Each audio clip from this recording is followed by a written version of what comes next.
اجازه بزرگوارا تشکر سپاس از مطلع که چنین کنفرانس مطبوعاتی را ترتیب داده و سپاس میکنیم از ژورنالیست‌های عزیز که تشریف آوردن زحمت کشیدن تا صدای مردم با گوش مسئولین و جهانیان برسانند. نیروهای خارجی کشور ما میخواهیم تبصره داشته باشیم. لکه څنګه چې تاسو ته معلومه ده بهرني ځواکونه د دې لپاره راغلي دي چې دلته ولسواکي حاکم شي او واک افغان ولس سره واوسي. دا حرکت که چېرته همداسې وي دا د قدر وړ ده او که د دې په ځای چې بهرني ځواکونه نړیواله ټولنه په افغان ولس باندې سرمایه ګذاري کوي د افغانانو په چوپړ کې اوسېږي افغان د دې وجه چې افغان ملت ته خدمات عرضه کړي اما ځي په یو کوچنۍ مافیایي کړۍ باندې سرمایه ګذاري کوي. داسې یو کوچنۍ مافیایي کړۍ چې هغه د افغان ملت په وړاندې ټوله ورځ مصروف دی توطیې او دسیسې ده. نو د دې پایلې به څه وي؟ مسلماً پایلې به دا وي چې بهرني ځواکونه به په افغانستان کې شکست وخوري او افغان ولس به خپلې ټولې مالي او معنوي شتمنۍ له لاسه ورکوي. موږ څه باید وکړو چې هم افغانان وژغورل سي هم د افغانانو مالي او معنوي ثروتونه خوندي وي هم افغاني ټولنه واقعا د دیموکراسۍ خواته لاړه سي او هم په میلیاردونو ډالره خساره نړیوالې ټولنې ته ونه رسېږي. یوازینۍ لاره دا ده چې نړیواله ټولنه په افغان ولس باندې سرمایه ګذاري وکړي د افغانانو خدمت کې اوسېږي او له افغانانو سره همغږي خپل کارونه او پلانونه شریک کړي. که داسې نه وي بیا طبیعتا نتیجه به برعکس وي چې موږ داسې څه نه غواړو چې افغان ولس هم خپله شتمنۍ له لاسه ورکړي او بهرني ځواکونه هم یو بشپړې ماتې سره مخ شي. د شمشاد تلویزیون د استاد عطا محمد نور په هکله سوال و. تاسو پوهېږئ سره دې چې وضعیت ته که وګورو شمشاد تلویزیون باید متوجه وي. وضعیت لکه څنګه چې جناب وزیر صاحب توضیح کړ افغانستان د خبرنګارانو لپاره وروسته له سوریې بدترین هېواد ده. افغانستان د سرمایهدارانو لپاره په نړۍ کې بدترین هېواد ده.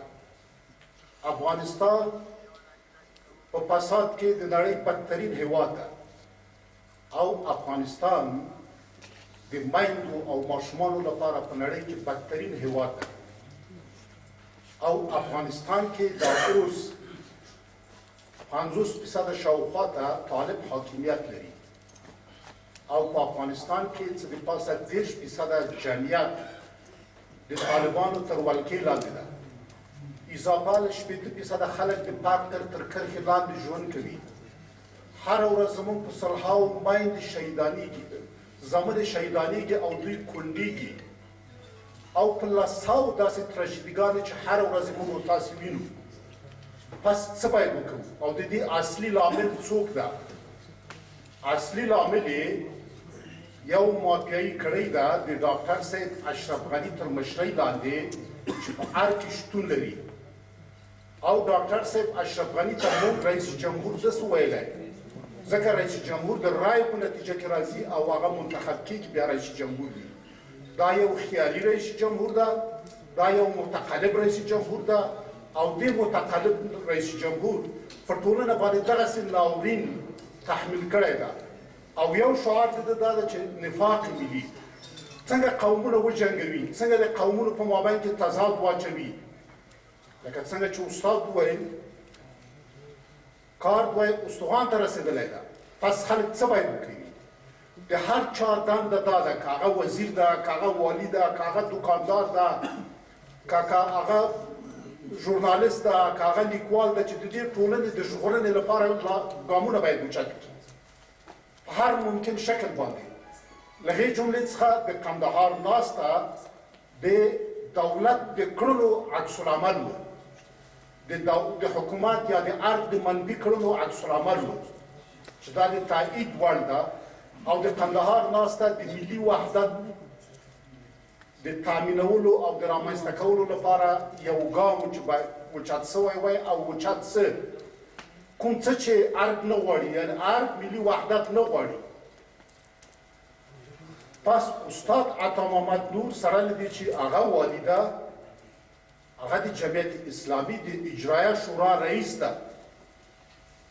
هغه د افغانستان له سیاسي مشرانو او سیاسي رهبرانو څخه یو رهبر ده، هغه مسؤلیت لري، هغه مکلفیت لري او هغه خلک له ګریوان څخه نیسي چې د دوی د ژغورنې لپاره باید د دې هېواد د ژغورنې لپاره باید یو څه وکړي او ګامونه اوچت کړي.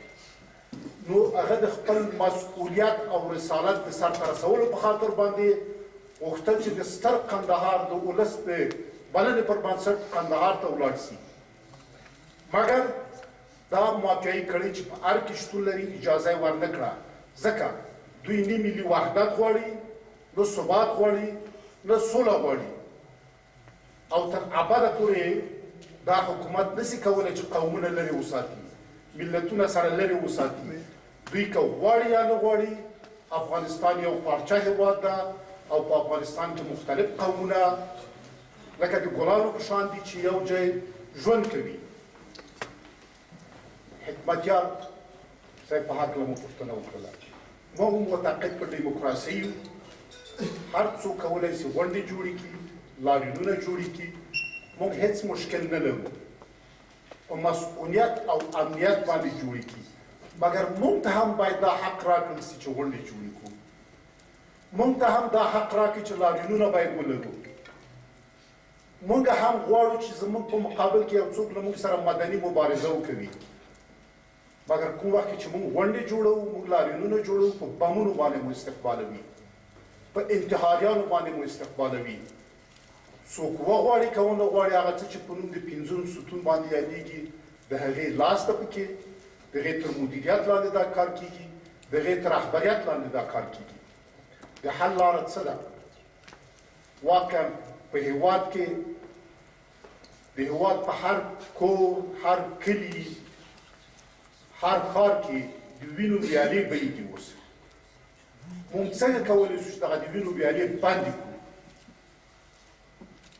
رئیس جمهور چې خیالي رئیس جمهور او متقلب رئیس جمهور ده، په لومړي ګام کې د افغانستان ملي ګټو ته باید احترام وکړي.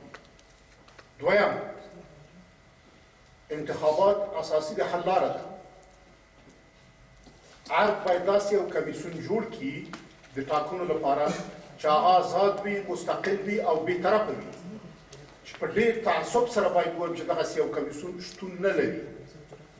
که چېرته موږ په هېواد کې یو آزاد، مستقل او بېطرفه کمیسیون ولرو، داسې د ټاکنو کمیسیون ولرو چې هغه د خلکو د اعتماد وړ واوسېږي، یقینا دا ټولنه له بحران څخه ژغورل کېږي.